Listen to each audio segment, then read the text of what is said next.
Hello everyone and welcome to Space Engineers, a game that I have been trying to get to work for years.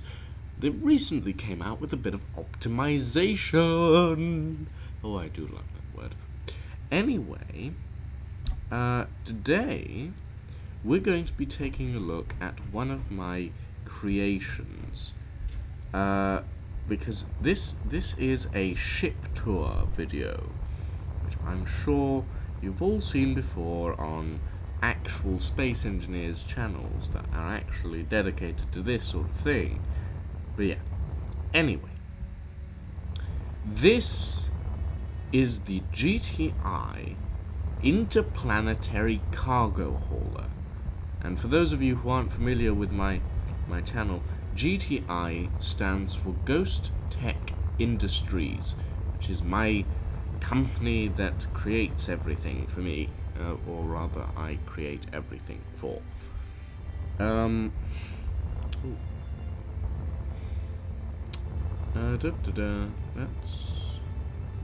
that is right. Okay, what was I saying?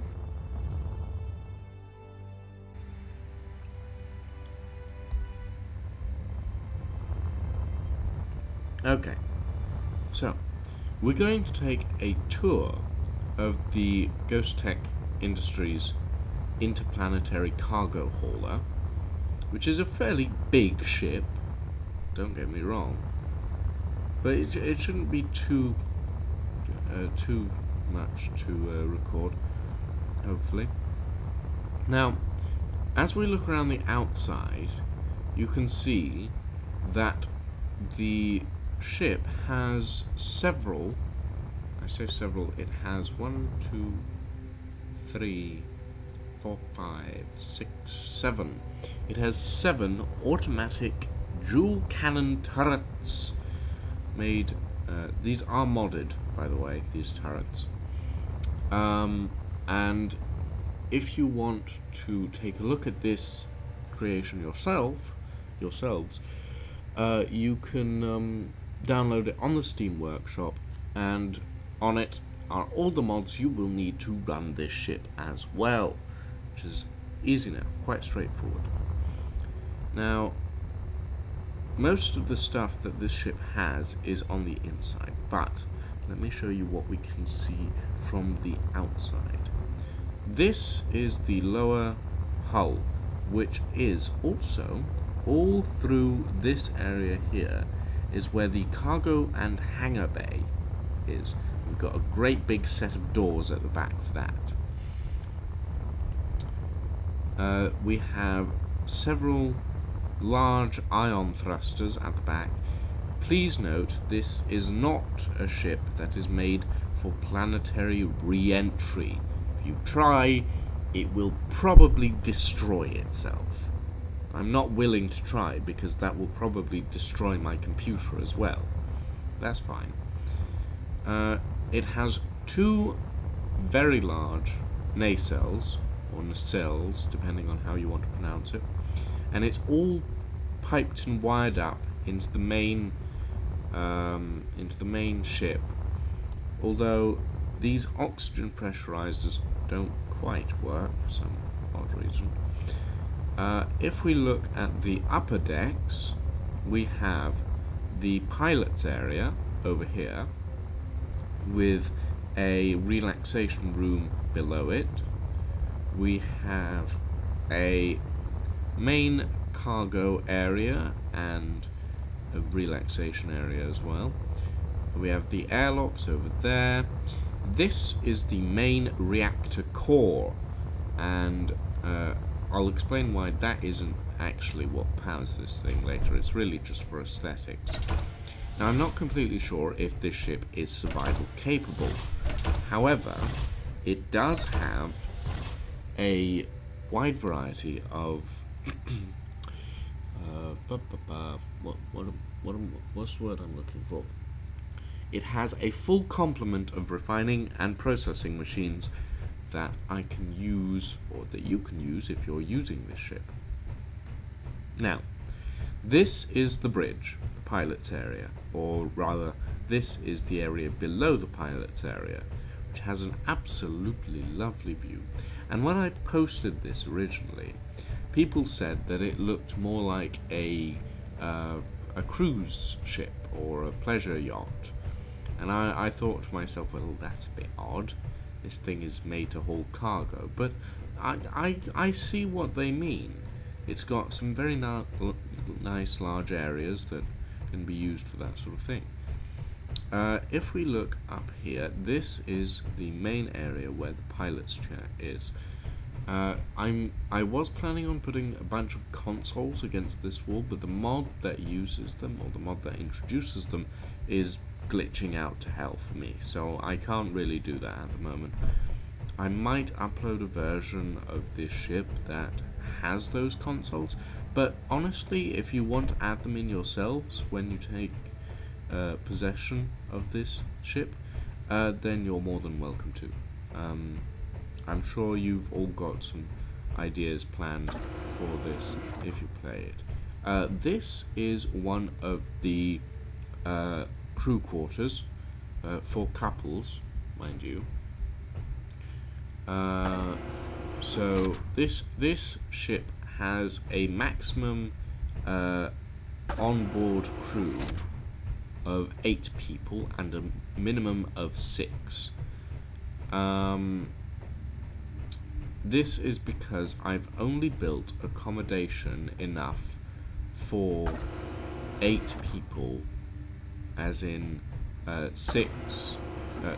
4 people that are just regular crew members and 2 couples. This is the reactor room control area, and that is the reactor right there, which I love the look of. But there's nothing in here because all the control panel mods don't work. But don't worry, I may fix that at some point, or I may not. It's really up to me. If we head back down, you can see that these are the airlocks. We're not going to go through there.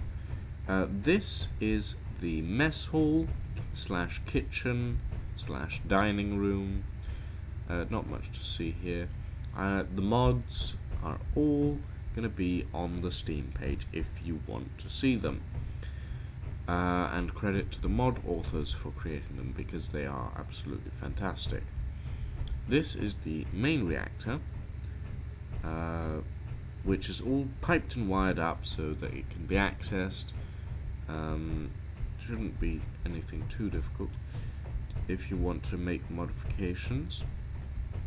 However, it's not the main source of power for this ship, because honestly, a ship this big, it cannot run on one reactor alone. It's just impossible, which is why we have hidden away in the wings, or the nacelles, and I'll show you this area in a minute, but we'll go through here. This is the corridor into the nacelles, and in these nacelles you will see we have oxygen farms set up, or rather oxygen generators. We have assemblers, arc furnaces, and if you'll look over here, we have a set of 5 nuclear reactors, which this is a mirror image ship, so we have the exact same setup in the other nacelle. And then we have our refineries over here, and at the back we have a huge jump drive for when we want to make interplanetary jumps. That is it for the interior of this. Now, if we head along up here, we can head into the hangar bay, which I personally quite like the design of this. because I love my ribbing. And when I showed this to a couple of my friends, they all looked at it and they said, well, that looks like something from Space Engineers. No, they didn't. They looked at it and they said, that looks like something from Dead Space. Well, I just hope some form of... Anyway, I just hope there's none of those on my ship. This is the main hangar bay, all well lit up with spotlights, because I like spotlights, and also they make things really nice and bright, and for some reason lighting doesn't quite like being on my side. This is the little fighter that does not come with the ship. You will note it does not come with the ship, and I might release this on the workshop at some point, but I honestly don't know. And this is the Ghost Tech Industries small recon hopper. It is not a fighter, it does not have any weapons, it is simply a recon ship. But we are not going to look at that in depth today.